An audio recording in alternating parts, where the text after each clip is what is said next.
چند تا از عجیب‌ترین شغل‌های دنیا که یکی از اونها خوابنده حرفه‌ای است که در تخت‌های مختلف هتل می‌خوابند تا کیفیت خواب آنها را بررسی کنند و برای این کار دستمزد هم می‌گیرند و فقط در هتل‌ها کار نمی‌کنند.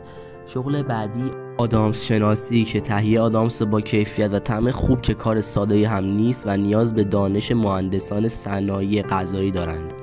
تست کننده سرسره‌های آبی، تولید کنندگان سرسره‌های آبی و پارک‌های آبی در سرتاسر دنیا نیازمند افراد شجاعی برای تست کردن سرسره‌های آبی هستند. البته این سرسره‌ها تقریباً در همه موارد پس از اطمینان از ایمنی وارد محل آزمایش انسانی می‌شوند.